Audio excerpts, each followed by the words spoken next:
Assalamu alaikum. Dear students, today we are going to start D and F block elements. That what are D and F block elements? So first of all, we have to discuss about the D and F block elements. After that, then we will start about the transition elements. D और F block elements ये जो है आपके पास जिस तरह हमने इसमें पहले पीरियोडिक टेबल को जिस तरह डिवाइड किया था, लेट्स सपोज अगर हम यहाँ पे एक छोटा सा स्केच बना लें तो यहाँ पे आपके पास जो एक्सट्रीम लेफ्ट साइड पे होते हैं आपके पास these are S block elements. यहाँ पे आपके पास था पी ब्लॉक एलिमेंट्स। एस और पी ब्लॉक के दरमियान में आपके पास है इसमें डी ब्लॉक एलिमेंट्स। और जब सबसे नीचे हम देखते हैं तो यहाँ पे आपके पास एफ ब्लॉक एलिमेंट्स हैं। इसमें आपके पास डी और f block elements, these are transition elements. And what are transition elements? Transition elements are those which occupy d block of periodic table. जो पीरियोडिक टेबल के डी ब्लॉक डी ऑर्बिटल को occupy करते हैं तो उसको हम क्या कहते हैं? ट्रांजिशन एलिमेंट्स कहते हैं। इसके अलावा जो आपके पास ये have d electrons in valence shell, जिसके डी ऑर्बिटल के इलेक्ट्रॉन्स अगर वैलेंस शेल में मौजूद हो तो these are termed as transition elements. Next इसमें ये भी है कि these are located between s and p block elements. ये एस और पी ब्लॉक के दरमियान जो आपके पास ये लोकेशन में होते हैं, यहाँ पे जो आपके पास ये लोकेटेड करते हैं। नेक्स्ट इसमें आपके पास जो इसकी वेरिएबल वैलेंसी होती है, इसकी कोई फिक्स ऑक्सीडेशन स्टेट नहीं होती बल्कि इसकी वेरिएबल ऑक्सीडेशन स्टेट होती है। जिस तरह अगर हम इसमें एग्जांपल देख लें, जैसे आयरन है आपके पास, तो आयरन का +2 और +3 ऑक्सीडेशन स्टेट ये दोनों आपके पास ये एग्जिस्ट करते हैं। अगर +2 ऑक्सीडेशन स्टेट आपके पास आयरन का आ जाता है तो this is called ferrous ion, और अगर इसमें +3 ऑक्सीडेशन स्टेट आता है तो इसको हम फेरिक आयन जो ये कहते हैं। नेक्स्ट फिर इसमें हमारे पास ये मेन ट्रांजिशन जो एलिमेंट्स है आपके पास, तो इसमें आपके पास डी ब्लॉक एलिमेंट्स जितने भी हैं तो these are main transition elements. इसमें आपके पास कुछ सीरीज है, इस सीरीज के बेस पे हम इसको डिवाइड करते हैं। तो इसमें जो फर्स्ट ट्रांजिशन सीरीज है आपके पास, तो इसमें आपके पास ये स्कैंडियम से स्टार्ट होकर कॉपर तक आपके पास जो ये आगे प्रोसीड करते हैं। और इसमें जो आपके पास ये थर्ड पीरियड में आपके पास ये अवेलेबल होते हैं, तो इसलिए इसमें जो 3d ऑर्बिटल है तो ये आपके पास इसमें इन्वॉल्व होता है। 3d आपके पास ये 1 से स्टार्ट होकर 3d10 तक जो आपके पास ये चलता है, तो इसलिए आपके पास 3d में आपके पास जो आते हैं इसमें 3d ऑर्बिटल आपके पास ये इन्वॉल्व होते हैं इसके बॉन्ड फॉर्मेशन में, इसके इलेक्ट्रॉनिक कॉन्फ़िगरेशन में। सेकंड पेरिस में जो आपके पास सेकंड ट्रांजिशन सीरीज है, तो ये यूट्रियम से स्टार्ट होकर सिल्वर तक आपके पास ये आगे प्रोसीड करती है। और इसमें आपके पास ये 4d ऑर्बिटल तक जो इसकी इलेक्ट्रॉनिक कॉन्फ़िगरेशन या आपके पास जो चलती है। थर्ड ट्रांजिशन सीरीज में आपके पास ये लेंथेनम से स्टार्ट होकर लेंथेनम, जिस तरह आप लोग एफ ब्लॉक एलिमेंट्स को स्टडी करते हैं तो इसमें आपके पास जो टॉप वाला है तो इसको हम लेंथेनाइट सीरीज कहते हैं, जिसमें आपके पास 14 एलिमेंट्स ये अवेलेबल होते हैं। फिर नेक्स्ट जो आपके पास होते हैं तो उसको हम एक्टिनाइट सीरीज कहते हैं, जिसमें भी आपके पास 14 एलिमेंट्स होते हैं। लेकिन इनकी कॉन्फ़िगरेशन लेंथेनाइट के बाद जो तो जितने भी आपके पास एलिमेंट्स हैं तो उनकी कॉन्फ़िगरेशन वो खत्म आपके पास एफ ब्लॉक में होती है। तो इस वजह से इस एफ ब्लॉक वाले एलिमेंट्स को इस डी ब्लॉक वाले एलिमेंट्स से जो तो अलग किया हुआ है। तो यहाँ पे जब हम थर्ड ट्रांजिशन सीरीज स्टार्ट करते हैं तो ये लेंथेनम से स्टार्ट हो जाता है, लेकिन उसके बाद जो आपके पास फिर ये हैफनियम से लेकर आर्गन जो आपके पास गोल्ड है, तो यहाँ तक जो इसकी ट्रांजिशन सीरीज आपके पास ये आगे प्रोसीड करती है। जो आपके पास 5d ऑर्बिटल तक इसकी कॉन्फ़िगरेशन आपके पास आ जाती है। फिर ये 4 ट्रांजिशन सीरीज में ये आपके पास इनकम्प्लीट ट्रांजिशन सीरीज है, और ये आपके पास एक्टिनम से जो ये स्टार्ट हो जाते हैं, जिसे हम एक्टिनाइट सीरीज जो ये कहते हैं, जिसमें आपके पास 14 एलिमेंट्स हैं और these are based in f block elements. फिर नेक्स्ट इसमें आपके पास ये रदरफोर्डियम से स्टार्ट होकर मैग्नीशियम तक जो आपके पास इसमें ये सीरीज आपके पास 4 ट्रांजिशन सीरीज ये आपके पास आगे प्रोसीड करती है। और इसमें आपके पास ये 6d ऑर्बिटल ये जो आपके पास इसकी इलेक्ट्रॉनिक कॉन्फ़िगरेशन होती है। फिर इसमें हम कुछ जनरल फीचर्स इसमें पढ़ लेते हैं ट्रांजिशन सीरीज के हवाले से कि what are the general features of the transition elements. तो इस ट्रांजिशन एलिमेंट्स के जो जनरल आपके पास फीचर्स हैं, तो फर्स्ट आपके पास इसमें यह आ जाता है कि all transition metals are hard. ये जो आपके पास हार्ड होते हैं, और इसके हार्डनेस की वजह क्या है आपके पास? Because they have D orbital, और डी ऑर्बिटल में आपके पास अनपेयर्ड इलेक्ट्रॉन्स होते हैं, तो उसकी वजह से भी आपके पास ये हार्डनेस जो है तो इसमें आ जाती है। इसके अलावा जो है तो आपके पास ये high melting and boiling point है, इसके हार्डनेस जो है तो ये भी आपके पास ज्यादा है। दूसरा आपके पास इसमें मेल्टिंग पॉइंट और बॉइलिंग पॉइंट ये भी आपके पास हाई होते हैं। इसके रीजन आपके पास क्या है? मेन रीजन ये है कि इसका एटॉमिक साइज आपके पास जो ये डिक्रीज होता है। जिस तरह हमारे पास ये ट्रेंड है कि when we move from left to right in period then the atomic size is decreases. Next फिर इसमें आपके पास जो न्यूक्लियर चार्ज है इसका, तो न्यूक्लियर चार्ज जो आपके पास क्या हो जाएगा? इंक्रीज हो जाएगा। तो by the increase of nuclear charge and the decrease of atomic size its melting point and boiling point is high. फिर नेक्स्ट इसमें आपके पास आ जाता है कि they are good conductor of heat and electricity. इसमें इलेक्ट्रिसिटी और हीट जो है इजीली कंडक्ट ये कर सकते हैं क्योंकि इसमें आपके पास मोबाइल इलेक्ट्रॉन्स होते हैं और because of this mobile electrons they can conduct the electricity easily. Next जो आपके पास पॉइंट है इसमें, तो ये है आपके पास कि this their compounds are coloured due to the unpaired electrons. इनके जितने भी कंपाउंड्स होते हैं तो आपके पास कलर्ड होते हैं क्योंकि इसमें आपके पास d ऑर्बिटल में जब अनपेयर्ड इलेक्ट्रॉन्स होंगे तो वही वाले एलिमेंट्स जो तो आपके पास क्या होते हैं? ये कलर्ड होते हैं। अगर आपके पास इसमें पेयर्ड ऑफ इलेक्ट्रॉन हो तो वो आपके पास जो तो कलरलेस होते हैं। आगे और कुछ टॉपिक्स हैं वहां पे इंशाल्लाह डिस्कस होगा। नेक्स्ट फिर आपके पास इसमें आ जाते हैं कि इसमें कुछ ऐसे एलिमेंट्स हैं जो आपके पास पैरामैग्नेटिक कंपाउंड्स ये बनाते हैं। और पैरामैग्नेटिक आपके पास इसमें दो टर्मिनोलॉजीज हैं, एक को हम कहते हैं पैरामैग्नेटिक और दूसरे को हम कहते हैं डायमैग्नेटिक। पैरामैग्नेटिक वो वाले एलिमेंट्स होते हैं जहां पे आपके पास d ऑर्बिटल्स में जो आपके पास इलेक्ट्रॉन्स हैं, अगर आपके पास ये अनपेयर्ड हो, अगर अनपेयर्ड d ऑर्बिटल में आपके पास इलेक्ट्रॉन्स एग्जिस्ट कर रहे हो तो these are paramagnetic in nature. अगर आपके पास इसमें पेयर्ड ऑफ इलेक्ट्रॉन्स हो तो उसको फिर हम डायमैग्नेटिक कहते हैं। तो जब आपके पास इसके पैरामैग्नेटिक कंपाउंड्स होते हैं तो इसी वजह से आपको ये कुछ कलर इंपार्ट करते हैं। अगर ये आपके पास डायमैग्नेटिक होते हैं तो उसमें आपके पास फिर कुछ कलर हमें नहीं मिलता। अगर कलर मिलता है, अगर ये कलर्ड कंपाउंड्स हैं तो this is due to the paramagnetic properties. Next फिर आपके पास इसमें ये है कि they have the ability to form the complexes. इसमें जो है आपके पास कॉम्प्लेक्सेस जो है ये आपके पास फॉर्म हो सकते हैं और वो कॉम्प्लेक्सेस फॉर्म क्यों होते हैं? Because of the variable oxidation state. क्योंकि इनकी ऑक्सीडेशन स्टेट है तो इसमें आपके पास वैरायटी है, मतलब ये वेरिएबल होते हैं। आपके पास एक कांस्टेंट फिक्स ऑक्सीडेशन स्टेट आपको शो नहीं करते, बल्कि ये जो तो आपके पास इसमें वेरिएशन है and because of this variation it can form the complexes. और वो कॉम्प्लेक्सेस फिर आपके पास कौन कौन से होते हैं? जिसमें आपके पास ये मोनोडेंटेट, डाइडेंटेट, पॉलीडेंटेट जो तो आप लोग फिर आगे इसमें पढ़ लेंगे। नेक्स्ट फिर इसमें आपके पास ये आ जाते हैं कि दे फॉर्म एलॉयज। ये जो तो हमारे पास ये एलॉय जो तो ये भी फॉर्म कर सकते हैं। एलॉय किसे कहते हैं? द मिक्सचर ऑफ टू और more than two metals have different proportion.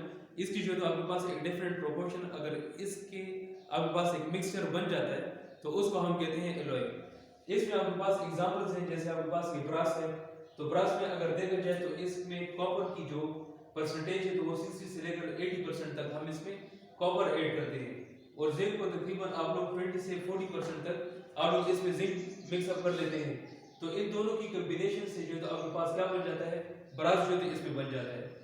फिर सेम इसी तरह अगर हम इसमें गोल्ड देखते हैं जिसमें आपके पास 18 कैरेट्स गोल्ड जैसा ये ज्वेलर्स बनाते हैं, तो यहाँ पे अगर हम देख लें तो आयरन जो होता है आपके पास गोल्ड, तो ये तकरीबन 70 से लेकर 75% तक होता है। और इसमें जो कॉपर इसमें डालते हैं तो वो तकरीबन आपके पास 20 से लेकर 25% तक इसमें आपके पास जो तो कॉपर पाया जाता है। जब इन दोनों की कॉम्बिनेशन इस डिफरेंट प्रोपोर्शन में हम ले लेते हैं तो then we can obtain the 18 carats gold. ठीक है।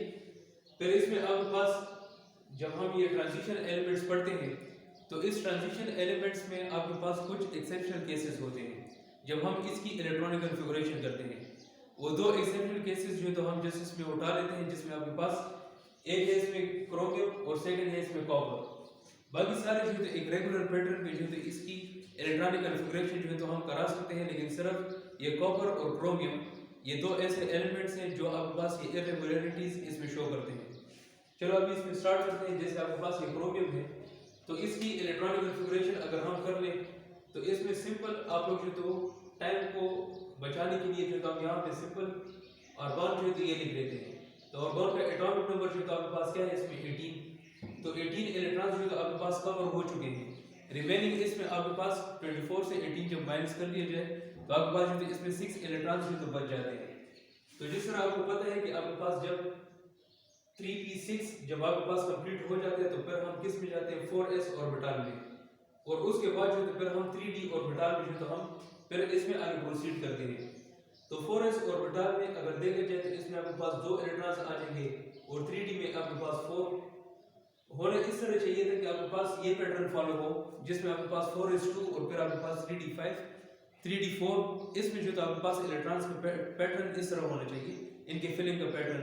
लेकिन ये इस तरह से फॉलो नहीं करते, बल्कि इनकी फिलिंग का जो पैटर्न है वो इस तरह हो जाता है कि यहाँ पे 4s1 और 3d5 आपके पास इसमें आ जाता है। अगर आपको याद हो तो इसमें हमने अल्फा प्रिंसिपल के बारे में पढ़ा था कि जो ऑर्बिटल्स आपके पास अगर इसमें कंप्लीटली फिल्ड इलेक्ट्रॉनिक ऑर्बिटल्स अगर होते हैं तो दीज आर स्टेबल, अगर वो आपके पास हाफ फिल्ड होते हैं तो तब भी आपके पास वो स्टेबल होते हैं।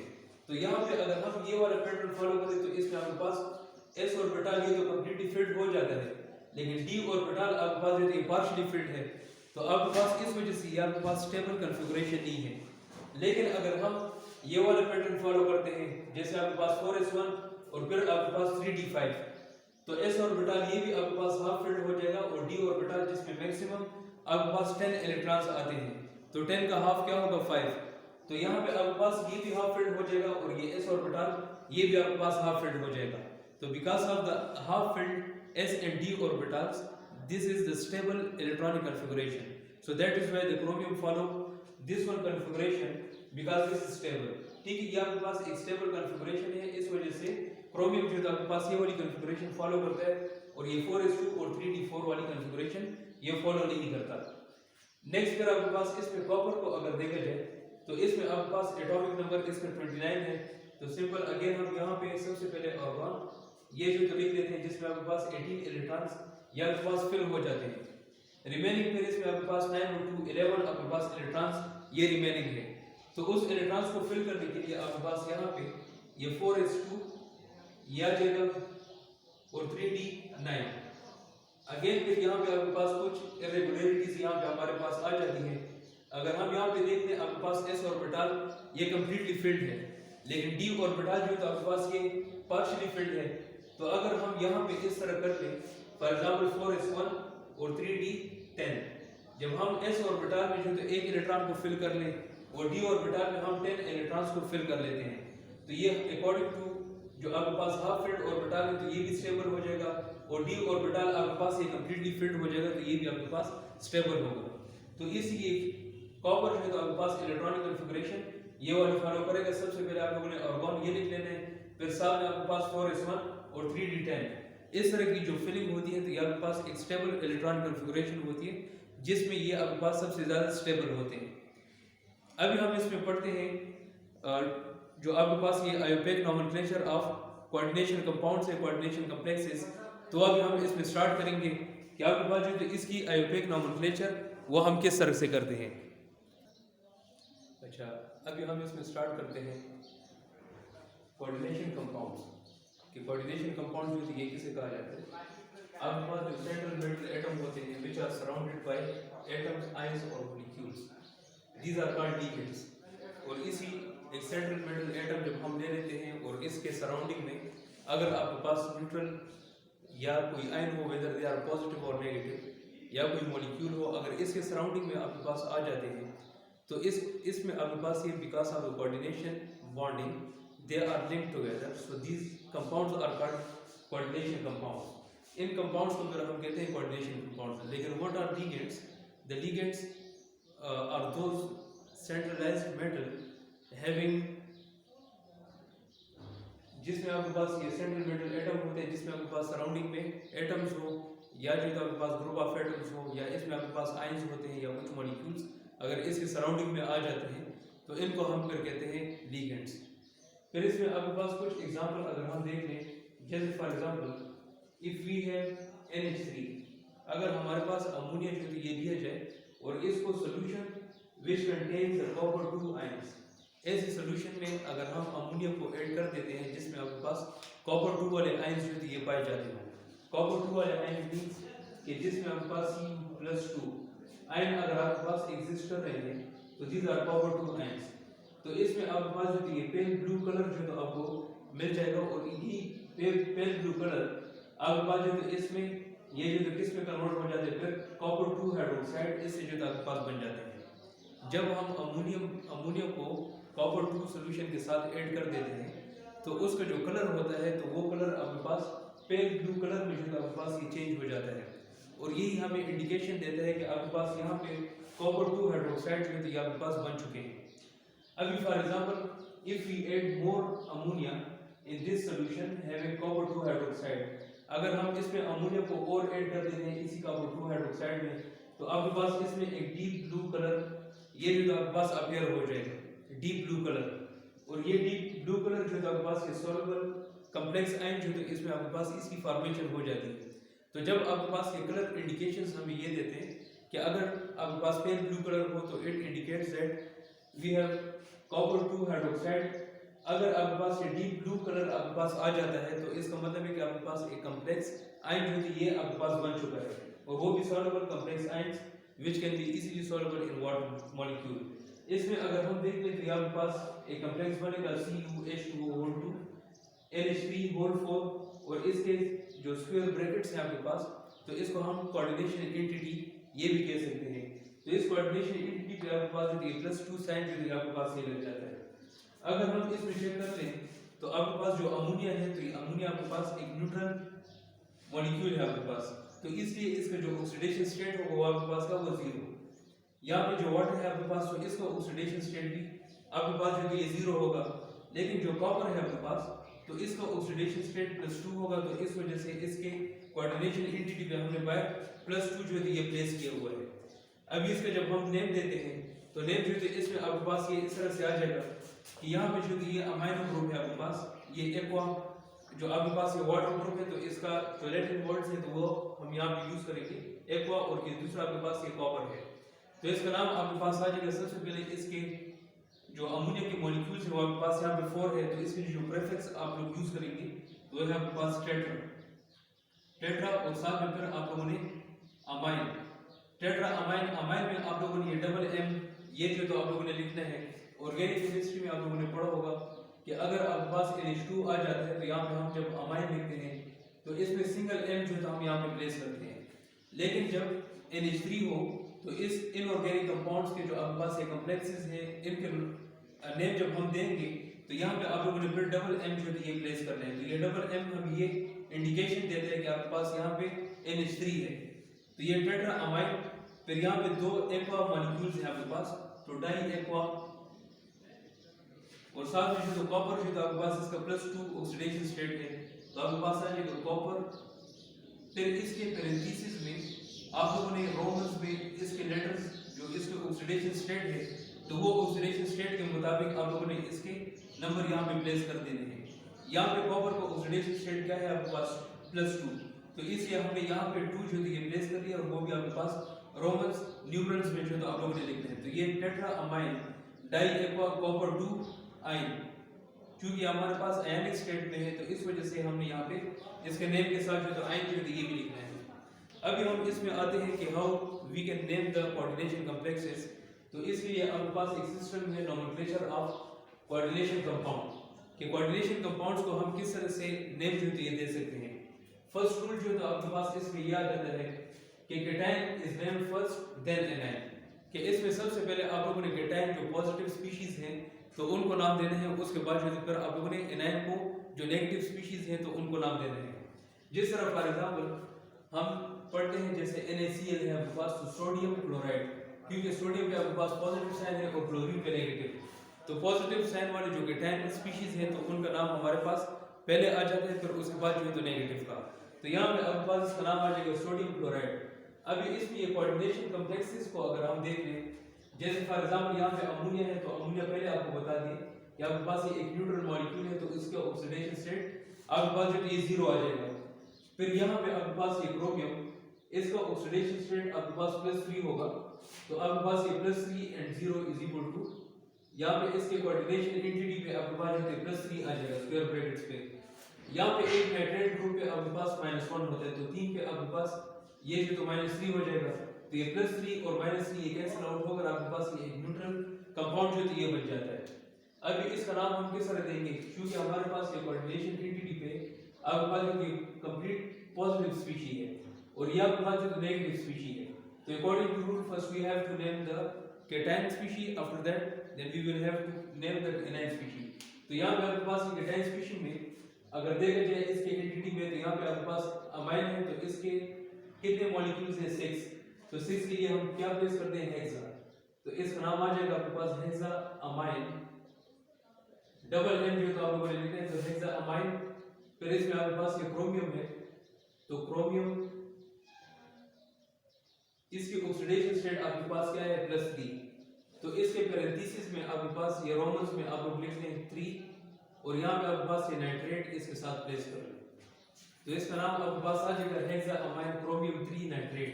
ठीक है, इसका सिंपल नेम है आपके पास, सबसे पहले अमाइनो ग्रुप कितने हैं 6 हैं, तो उसके लिए प्रीफिक्स में हम क्या लिखते हैं हेक्सा। फिर ये अमाइनो ग्रुप है, तो आपके पास ये अमाइन डबल एम के साथ आप लोगों को लिख लेने हैं, तो हेक्सा अमाइन। फिर साथ में इसके साथ क्या बॉन्डेड है क्रोमियम, जो सेंट्रल मेटल एटम है आपके पास ट्रांजिशन मेटल, तो ये क्रोमियम एज इट इज आपके पास आ जाएगा और इसकी ऑक्सीडेशन स्टेट आपके पास क्या है +3, तो रोमन्स में इसका जो तो आप लोगों ने 3 यहाँ पे प्लेस कर देने हैं पैरेंथेसिस में। और ये नाइट्रेट जो नेगेटिव स्पीशी है, तो ये फिर बाद में आप लोग नाम देंगे, तो इसका नाम आ जाएगा आपके पास नाइट्रेट, तो हेक्सा अमाइन क्रोमियम 3 नाइट्रेट। यहाँ पे सेकंड जो कंपाउंड है आपके पास K2PtCl6। यहाँ पे पोटेशियम पे अगर देखा जाए, तो ये फर्स्ट ग्रुप का एक मेंबर है जिसपे आपके पास एक पोटेशियम पे +1 चार्ज आता है, तो 2 पे आपके पास क्या आ जाएगा +2, तो यहाँ पे पॉजिटिव स्पीशी आपके पास ये कोऑर्डिनेशन एंटिटी से बाहर है, तो मतलब ये हुआ कि सबसे पहले हमने पोटेशियम को जो ये नाम देना होगा क्योंकि वो आपके पास पॉजिटिव चार्ज बेयरिंग स्पीशी है। यहाँ पर जब हम इस कोऑर्डिनेशन जो कॉम्प्लेक्सेस है इसके अंदर अगर हम देख लें, तो क्लोरीन पे एक क्लोरीन पे आपके पास जो कौन सा चार्ज होता है आपके पास -1, तो यहाँ पे आपके पास 6 क्लोरीन है, तो इसमें कौन सा चार्ज आ जाएगा -6। तो अब यहाँ पे प्लैटिनम को फिर क्या होना चाहिए, जिसका आपके पास कोऑर्डिनेशन एंटिटी पे बाहर जो है तो -2 आ जाए, तो इसके लिए अगर हम यहाँ पे +4 प्लेस कर लेते हैं, तो -6 + 4 = -2, तो ये -2 और +2 ये दोनों आपके पास ये कैंसिल आउट होकर आपके पास ये एक न्यूट्रल कंपाउंड यहाँ पे आपके पास बन जाएगा। अभी इसको हम नाम किस तरह देंगे, अकॉर्डिंग टू रूल्स आपके पास जो पॉजिटिव स्पीशी है सबसे पहले हम नाम इसका देंगे, तो पोटेशियम है आपके पास, तो इसका नाम आपके पास आ जाएगा पोटेशियम, पॉजिटिव स्पीशी वाला नेम पे हम लिख देंगे पोटेशियम। फिर इसके अंदर जो आपके पास ये नेगेटिव स्पीशी वाले हैं पहले नाम हम इसको देंगे, तो आपके पास ये 6 क्लोरीन है, तो पोटेशियम हेक्साक्लोरो और फिर आपके पास ये प्लैटिनियम जो है, तो ये आपके पास आ जाएगा प्लैटिनेट। ये हम इस वजह से लिखते हैं क्योंकि यहाँ पे आपके पास इसके कोऑर्डिनेशन एंटिटी पे कौन सा साइन है -2, तो जब इसके कोऑर्डिनेशन स्फीयर पे अगर आपके पास माइनस चार्ज आ जाता है, तो आप लोगों ने इसका जो सफिक्स है जो एंडिंग है आपके पास, तो आप लोगों ने ATE पे करना होगा, या आगे एक रूल है वो रूल हम फिर वहां पे डिस्कस भी कर लेंगे। तो यहाँ पे आपके पास अगर इसका नाम ये प्लैटिनियम से प्लैटिनेट हो चुका है, तो this is because of this negative charge which is appeared on this coordination entity. इस कोऑर्डिनेशन एंटिटी पे नेगेटिव साइन अपीयर होने की वजह से हम इसकी एंडिंग जो करेंगे, जो सफिक्स इसका होगा, तो वो ATE पे आप लोग करेंगे। तो इसका कंप्लीट नेम आपके पास ये इस तरह से बन जाएगा पोटेशियम हेक्साक्लोरो प्लैटिनेट 4। ये 4 जो है इसकी कोऑर्डिनेशन स्फीयर जो आपके पास ये पैरेंथेसिस है, तो इसमें आप लोगों ने ये रोमन्स में इसकी जो ऑक्सीडेशन स्टेट है तो वो आप लोगों ने यहाँ पे प्लेस करनी है। जो सेंट्रल मेटल एटम की जो भी आपके पास एक ऑक्सीडेशन स्टेट होती है तो आप लोग यहाँ पे प्लेस करेंगे। फिर सेकंड रूल आपके पास इसमें ये है कि जो आपके पास नॉन आयनिक कॉम्प्लेक्सेस होते हैं, non ionic complexes means having no charge, positive या नेगेटिव कोई से भी चार्ज अगर एक कॉम्प्लेक्स पे ना हो, तो उसको नाम हम किस तरह देंगे, वो आपके पास वन वर्ड नेमिंग आपके पास होगी। जिस तरह आपके पास अगर यहाँ पे देखा जाए तो इसमें नाइट्रेट पे जो नाइट्रो ग्रुप है आपके पास, तो एक नाइट्रो पे आपके पास जो -1 चार्ज होता है, तो यहाँ पे आपके पास नाइट्रो ग्रुप कितने हैं 3 है, तो इस पे आपके पास कंप्लीट -3 आ जाएगा। अमोनिया आपको पता है कि आपके पास न्यूट्रल है तो ये 0 हो जाएगा। तो अब यहाँ पे कोबाल्ट पे आपके पास कौन सा चार्ज होगा +3, तो नेट रिजल्ट इसका क्या आ जाएगा 0, क्योंकि +3 और -3 आपके पास ये 0 हो जाएंगे। तो ऐसे कॉम्प्लेक्सेस जिसके अंदर आपके पास ये तीनों स्पीशीज पाई जाते हो, तो उसमें आपके पास जो तो आपके पास वन वर्ड नेम जो तो इस कॉम्प्लेक्सेस को हम देंगे। अभी इसका नाम हम देते हैं, सबसे पहले आपके पास ये नाइट्रो ग्रुप लिया जाएगा, तो इसके कितने मॉलिक्यूल्स हैं? 3 मॉलिक्यूल्स हैं। तो आप लोगों ने यहाँ पे प्लेस कर देना ट्राई, इसके प्रीफिक्स में आपके पास ट्राई वर्ड जो है तो ये आ जाएगा, तो ये आपके पास हो जाएगा ट्राई नाइट्रो। तो इसमें कितने अमोनिया ग्रुप है? 3 है, तो ट्राई नाइट्रो ट्राई अमाइन, और साथ में जो तो कोबाल्ट के साथ ये बॉन्डेड है, तो कोबाल्ट, और इसकी ऑक्सीडेशन स्टेट आपके पास क्या है? +3। तो फिर यहाँ पे पैरेंथेसिस में आप फिर रोमन्स में लिखें 3, और आयन चूंकि नहीं है तो इसे हमारे पास यही नेम होगा, tri nitro try amine cobalt 3, तो ये इसका नेम आपके पास आ जाएगा। अच्छा, थर्ड रूल हमारे पास इसमें ये है कि इसमें अगर आपके पास names of neutral ligands are unchanged, इसमें जो न्यूट्रल लिगेंड्स होते हैं तो उनका नेम जो है आपके पास अनचेंज होगा। जैसे फॉर एग्जांपल अगर हमारे पास वाटर एक न्यूट्रल लिगेंड है तो इसका जो है तो कौन सा नाम होगा? एक्वा। सेम इसी तरह अगर आपके पास NH3 ये भी एक न्यूट्रल कंपाउंड है, आपके पास न्यूट्रल मॉलिक्यूल है, तो इसका नाम क्या हो जाएगा आपके पास? अमोनिया। तो इसमें जो जितने भी आपके पास न्यूट्रल लिगेंड्स हैं तो इनके नेम्स जो है आपके पास अनचेंज होंगे। लेकिन अगर इसी लिगेंड्स में आपके पास जो आपके पास ये नेगेटिव साइन इस पे आता है तो उसकी एंडिंग आप लोगों ने O पे करनी है। जैसे आपके पास Cl अगर हो तो क्लोरो, फ्लोरो, ब्रोमो, इस तरह के जो है तो आप लोगों ने एंडिंग इसकी O पे करनी है। लेकिन अगर आपके पास पॉजिटिव लिगेंड्स होते हैं तो इनकी एंडिंग जो है तो आप लोगों ने किस पे करनी है? IUM पे। ठीक है, जैसे आपके पास पोटेशियम, रुबिडियम, सीसियम, इसके अलावा जो आपके पास हाइड्रोजीनियम, तो ये सारे आप लोगों ने IUM पे इसकी एंडिंग करनी है। अगर लिगेंड्स आपके पास सेम टाइप के अगर आ जाते हैं, फॉर एग्जांपल एक ही कोऑर्डिनेशन स्फीयर है जिसमें आपके पास जो नेगेटिव वाले 2 या 3 मुख्तलिफ किस्म के स्पीशीज हैं, ठीक है, लेकिन है नेगेटिव चार्ज वाले, तो वहाँ पे फिर आप लोगों ने अल्फाबेटिकल ऑर्डर पे जो तो उस पैटर्न पे जो तो आप लोगों ने चलना है कि अल्फाबेटिकली आपके पास पहले किसका नाम आता है तो उसको आप लोगों ने सबसे पहले नाम देना होगा। जैसे फॉर एग्जांपल अगर Cl- हो तो इसके लिए आप लोग क्या लिखते हैं? क्लोरो। अगर CH3COO नेगेटिव ये आपके पास आ जाते हैं तो इसको हम क्या कहेंगे? एसीटेटो। एसीटेटो हम कहते हैं। सेम इसी तरह अगर Cl नेगेटिव, सयानो, ये जो हम कहते हैं। अगर आपके पास NH2 NH3 पॉजिटिव, जिस तरह आप लोगों ने पहले भी पढ़ा है कि NH2 बॉन्ड NH2, इसको हम हाइड्रोजीन जो है तो ये कहते हैं, लेकिन यहाँ पे इसमें पॉजिटिव साइन भी है तो इस वजह से इसका नाम आपके पास क्या आ जाएगा? हाइड्रोजीनियम।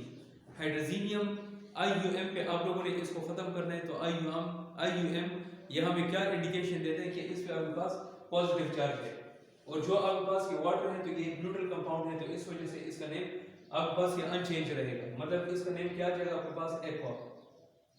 फोर्थ रूल है आपके पास, चौथा रूल, कि इसमें जो लिगेंड्स है कॉम्प्लेक्स में, अगर कॉम्प्लेक्स है आपके पास और तीनों लिगेंड्स इसमें पाए जाते हैं जो आपके पास पॉजिटिव, नेगेटिव और न्यूट्रल, अगर तीनों लिगेंड्स आपके पास एक ही कॉम्प्लेक्स में पाए जा रहे हो तो उनका पैटर्न फिर क्या होगा? सबसे पहले आप लोगों ने इसमें जो नेगेटिव चार्ज वाले होंगे तो उसको नाम देना होगा, उसके बाद जो फिर न्यूट्रल स्पीशीज को, फिर आपके पास पॉजिटिव में। अगर कोऑर्डिनेशन स्फीयर से बाहर है ना आपके पास तो फिर पैटर्न ये चलेगा कि पहले आप लोगों ने पॉजिटिव स्पीशीज का नाम देना होगा फिर नेगेटिव का। लेकिन अगर कोऑर्डिनेशन कॉम्प्लेक्सेस हैं आपके पास, एक कोऑर्डिनेशन एंटिटी के अंदर ही आपके पास ये सारे लिगेंड्स मौजूद हैं, तो आप लोगों ने उसमें कौन सा पैटर्न चलाना होगा? सबसे पहले आप लोगों ने नेगेटिव साइन जो है आपके पास, नेगेटिव लिगेंड्स, इनको जो तो नाम देना होगा, फिर उसके बाद न्यूट्रल लिगेंड्स को, फिर आपके पास जो पॉजिटिव लिगेंड्स को आप लोगों ने नाम देना होगा। जैसे फॉर एग्जांपल हमारे पास यहाँ पे एक एग्जांपल है, अगर हम यहाँ पे देख लें प्लैटिनियम और यहाँ पे आपके पास ये अमोनिया है, नाइट्रो ग्रुप है, Cl है, और यहाँ पे आपके पास ये सल्फेट है। यहाँ पे स्टार्ट अगर हम यहाँ से क्लोरीन से ले लें तो क्लोरीन पे आपके पास जो ये -1 चार्ज है तो आपके पास होता है एक क्लोरीन पे। सेम यहाँ पे जो नाइट्रो ग्रुप है तो इस पे भी आपके पास ये -1। यहाँ पे जो अमोनिया है आपके पास, तो अमोनिया आपके पास ये एक न्यूट्रल स्पीशी है। फिर यहाँ पे प्लैटिनियम पे आपके पास जब हमारे पास +4 इसमें आ जाए तो +4 और -1 और -1 ये -2 हो जाएगा, तो +4 से जब हम 2 को माइनस कर लेते हैं तो नेट रिजल्ट आपके पास इसका +2 होगा। तो इसके एंटिटी पे आपके पास जो +2 साइन जो दिया जाएगा तो इसमें सल्फेट्स जो है आपके पास, तो इसमें आपके पास ये -2 हो जाएगा, तो ये आपके पास एक न्यूट्रल कंपाउंड होगा। अभी इस पे ये पूरा स्पीशीज अगर हम देख लें कोऑर्डिनेशन कॉम्प्लेक्स वाला, तो इस पे कौन सा चार्ज है? पॉजिटिव। तो according to first rule, first we have to name the cations, after that then anion.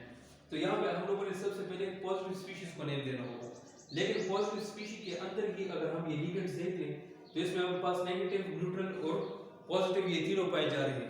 तो इसमें आपके पास पैटर्न कौन सा होगा कि सबसे पहले नेगेटिव, फिर न्यूट्रल, फिर पॉजिटिव। अब इसका हम नेम देते हैं। तो यहाँ पे आपके पास नेगेटिव एक जो तो क्लोरीन है और दूसरा आपके पास है तो नाइट्रो ग्रुप है। तो अल्फाबेटिकल पैटर्न पे अगर देखा जाए तो सी आपके पास पहले आता है और एन जो है तो वो बाद में आता है। तो इसका नेम आपके पास आ जाएगा क्लोरो, फिर आपके पास इसमें नाइट्रो, क्योंकि अल्फाबेटिकली आपके पास सी फर्स्ट आता है और एन बाद में, और बाकी एंडिंग जो है तो आप लोगों ने इसकी ओ पे करनी है क्योंकि इसमें नेगेटिव चार्ज है इस वजह से। तो यहाँ पे पास आ जाएगा क्लोरो, नाइट्रो, फिर यहाँ पे अमाइन्स कितने हैं 4 है, ठीक है। तो यहाँ पे पास आ जाएगा tetra ammine, double M place करना है टेट्रा अमाइन। फिर यहाँ पे प्लैटिनियम, प्लैटिनियम क्यों लिखेंगे क्योंकि इसके कोऑर्डिनेशन स्फीयर पे आपके पास जो तो कौन सा चार्ज है, प्लस चार्ज है। तो प्लस चार्ज अगर हो तो जो आपके पास सेंट्रल मेटल एटम होगा तो उसका नेम अनचेंज रहेगा, लेकिन अगर यहाँ पे आपके पास नेगेटिव इसके एंटिटी पे आ जाता है तो देन आप लोगों ने क्या प्लेस करना होगा, ATE आप लोगों ने साथ में लिखना होगा। अच्छा, यहाँ पे आपके पास इसका नाम आ जाएगा प्लैटिनियम, फिर इसका ऑक्सीडेशन स्टेट क्या है आपके पास +4। तो पैरेंथेसिस में आप लोग जो है तो रोमन्स में 4 जो है तो ये लिख लें, और फिर बाहर आपके पास क्या है इसके सल्फेट, तो ये आप लोग यहाँ पे लिख लो। तो इसका पूरा नेम क्या आ जाएगा, chloro nitro tetra amine platinum 4 sulphate. तो ये इसका नाम आपके पास आ जाएगा। अच्छा, नेक्स्ट फिर 5th नंबर रूल है आपके पास कि अगर आपके पास एक इंडिविजुअल लिगेंड है तो इंडिविजुअल लिगेंड के लिए आप लोग जो प्रेफिक्स यूज करेंगे, जिस तरह हमने कुछ एग्जांपल्स देख ली हैं कि अगर आपके पास न्यूट्रल लिगेंड है, पॉजिटिव लिगेंड है या नेगेटिव लिगेंड है, इंडिविजुअल एक लिगेंड है तो वहां पे फिर आप लोगों ने सिंपल डाई, ट्राई या टेट्रा या पेंटा, हेक्सा इस तरह से जो तो आप लोगों ने इसके प्रीफिक्सेस ये यूज करने हैं। लेकिन अगर यहाँ पे हमारे पास किलेटिंग लिगेंड्स ये आ जाते हैं, किलेटिंग लिगेंड्स कैसे कहा जाता है, एक ऐसा लिगेंड जिसमें ये टेंडेंसी हो कि वो 2 लोन पेयर ऑफ इलेक्ट्रॉन या 2 और more then 2 lone pair of electrons अगर एक सेंट्रल मेटल एटम को डोनेट कर सकता हो। एक ऐसा लिगेंड जिसमें आपके पास 2 या 2 से ज्यादा लोन पेयर ऑफ इलेक्ट्रॉन अगर वो एक ही सेंट्रल मेटल एटम को डोनेट कर रहा हो तो उसको हम कहते हैं किलेटिंग लिगेंड्स। इसमें फिर आपके पास ये वाला कंसेप्ट भी आपको क्लियर हो जाता है जिसमें हम मोनोडेंटेट, डाइडेंटेट और ट्राइडेंटेट अगर हम ये देख लें तो मोनोडेंटेट किसे कहते हैं, एक ऐसे आपके पास स्पीशीज जो एक लोन पेयर ऑफ इलेक्ट्रॉन को डोनेट कर सकते हो तो ये आपके पास मोनोडेंटेट है। ऐसे स्पीशीज जो 2 लोन पेयर ऑफ इलेक्ट्रॉन्स को डोनेट करते हो, एक ही सेंट्रल एटम को अगर 2 लिगेंड्स आपके पास जो तो 2 lone pair of electron donate कर रहे हो तो दीज आर डाइडेंटेट। अगर इसमें 2 या 2 से ज्यादा हो तो फिर उसको हम पॉलीडेंटेट कहते हैं। तो यहाँ पे किलेटिंग लिगेंड्स हम उसे कहते हैं कि जब आपके पास एक ऐसा कंपाउंड जिसमें आपके पास 2 या 2 से ज्यादा लोन पेयर ऑफ इलेक्ट्रॉन अगर एक सेंट्रल मेटल एटम को मिल रहे हो तो उसको हम किलेटिंग लिगेंड्स कहते हैं। तो अगर इसमें किलेटिंग लिगेंड्स की नंबर, इनके तादाद अगर आपके पास ज्यादा हो जाए तो उसके लिए जो प्रेफिक्स आप लोग यूज करते हैं तो वो प्रेफिक्स आपके पास क्या होगा, bis, tris, tetrakis, pentakis, hexakis and so on. तो इस तरह से प्रेफिक्सेस जो आप लोग इसमें यूज करेंगे।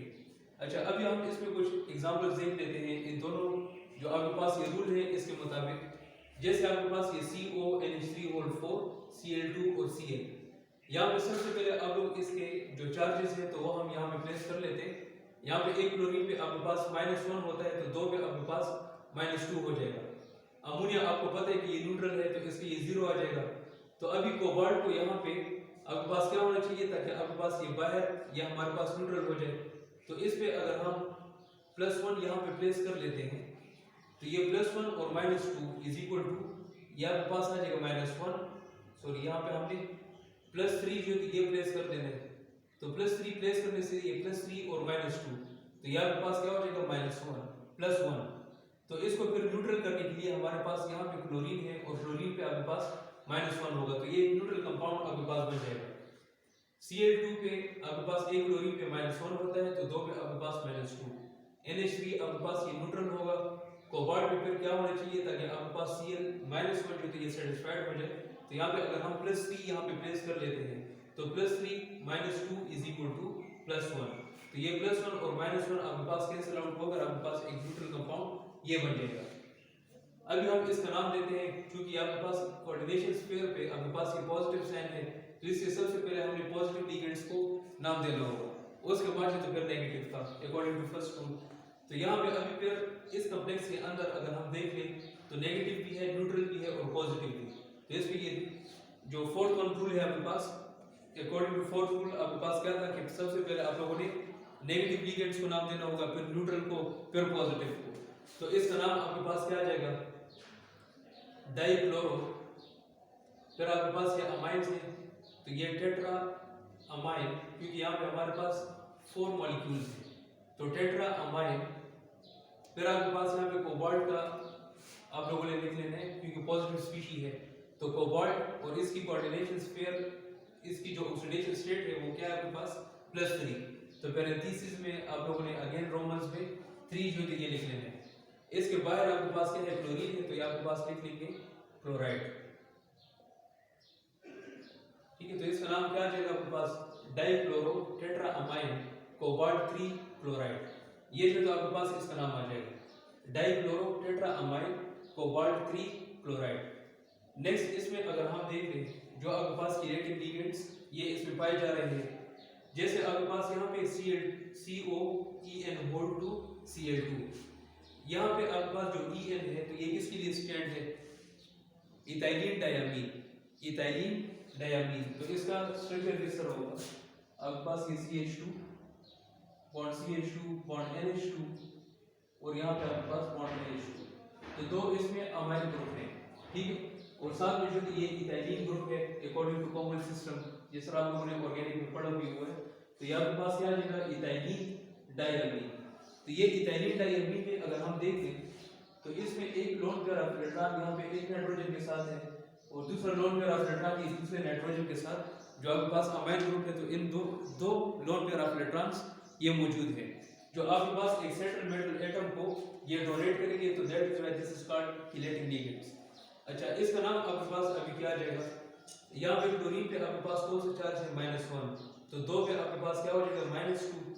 यहाँ पे जो इथाइलिन डायमीन है किनेटिक लिगेंड्स, तो ये आपके पास एक न्यूट्रल मॉलिक्यूल होता है, आपके पास ये न्यूट्रल हो जाएगा 0।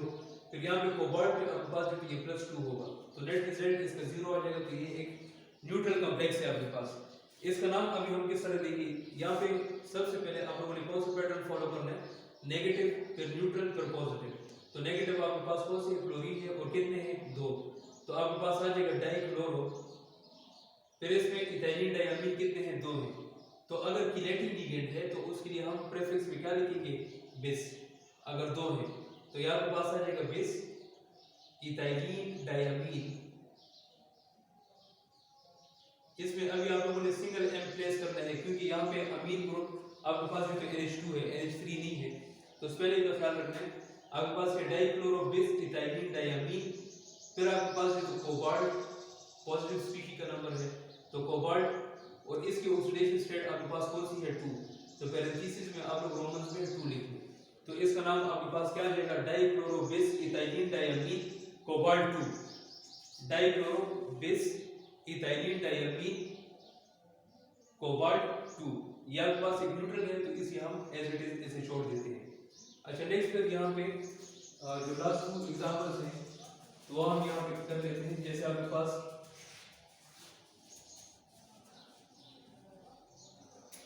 Na3, फिर आपके पास कोऑर्डिनेशन स्फीयर में कोबाल्ट और साथ में आपके पास ये NH3 ये आपके पास एक मॉलिक्यूल है।